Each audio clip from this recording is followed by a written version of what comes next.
Hello, my name is Tracy Hart and welcome to my kitchen. I'm about to show you how I make kefir for me and my husband. My kids don't drink it, but we do this instead of drinking sweet tea or artificial sweetened beverages because I could drink water all day long, but my husband would get tired of it. So I was actually given this kefir maybe close to 6 months ago, and I've kept this same kefir alive for that long. And this is the jar that I use, and you can see the kefir granules right there. I fed this on Tuesday. I actually should have fed it yesterday, but I'm going to feed it right now, and I've got my stuff elevated on a box so you can see what I'm doing. All right, so real quick, I'm going to take this. This is a really easy process, and I'm going to strain my kefir granules through this fine mesh strainer, just like this. And then what I'm going to turn into my juice is what I've poured off right here. So I'm going to get a spoon, and I will occasionally wash this. I don't wash it between every change, but I do wash it. I'm going to take this, I'm going to put these granules back in there. Over time, these granules will multiply, they will grow, and you can actually split your kefir and have more than one going at a time. This is really easy. And I'm gonna just do that. All right, so what I did earlier today is you feed your granules 4 cups of sugar water. So I took, this is 2 cups that I added 4 tablespoons of cane sugar to. And you have, of course, you've got to have warm water for it to dissolve. So I let that cool because you don't want to give it hot water. Just getting some more water right here. And I'm going to give it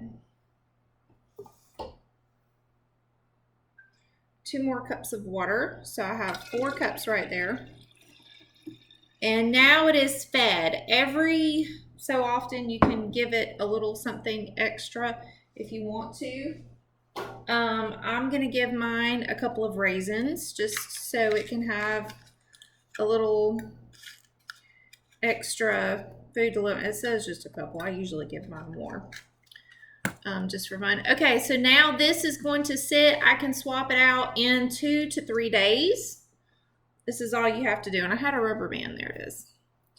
And I usually write the date of when I need to change it out. So I'll put a little date sticky on top. And that kefir is now happy. And in the morning, it will actually start to have a little white froth going across the top right there. So now I'm going to show you what I'm going to do with my juice. I'm going to use, okay, sorry, I've got a lot going on at one time. We have found that we like grape juice the best to, oh my Lord, I just spilled it everywhere, sorry. We like grape juice the best.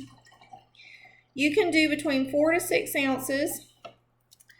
And I have just poured kefir all over my platform. That box may be shot. Oops. Good thing it's just a box. I got it on the floor too.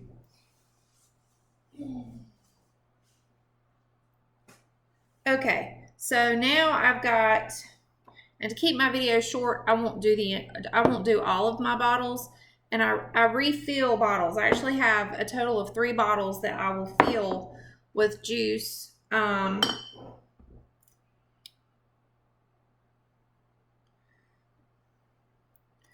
Put my 6 ounces of juice in there.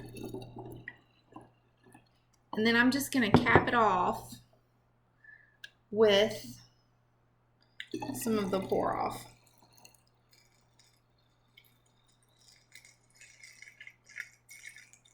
It said you want to leave about a 1-inch head there at the top. So now I'm going to let that sit. Now we like to let it, I like to do 3 days I like to let this sit for 3 days, and then I like to let this do a second ferment for another 2 days. So now what you need to do, and like I said, I will pour off this other right here into 2 more bottles, and I will end up with 3 bottles of kombucha. Okay, real quick, why drink kombucha? All of this stuff is the living yeast and bacteria that is in water kefir. I have no idea how to say all these words. No idea. I just know that they're healthy. They're good for your gut. So that is why I use those, or why we use this. This is a better alternative to sweet tea, carbonated beverages, you name it. This is good. Okay, so this is one that I actually burped this morning, which is whenever you let the air get to it. This one is been sitting for a couple of days. I want to show you. I don't want to get it on my computer. You can see the bubbles rising to the top. These will actually foam over. So this one is ready to drink. And it can get too fermented. Then you don't want to drink it. It doesn't taste good. All right, I'll just show you this real quick. This is another kefir that I have that I've put in the refrigerator. I put it in the refrigerator. You can store them for about 30 days in the fridge. So if you're going on vacation and you know that you don't want your kefir to die, we don't necessarily need to have 2 kefirs going at once. I'm going to feed this one and leave it out, and I'll feed it probably a couple of times and put the other one back in the refrigerator. If anybody needs a kefir, I'm welcome. You're welcome to get this if you're local to me. I'll be glad to give it to you. But you can put them in the refrigerator, and you can store them for up to a month, and then you need to refeed it. So if you're going out of town, this is a great way you can take care of your product before you leave. So really easy. Just like I said, another beverage that you can have that is not the bad for you stuff. So if you have questions, feel free to reach out to me, and I'm going to turn this off and finish making my kefir. Thanks for watching.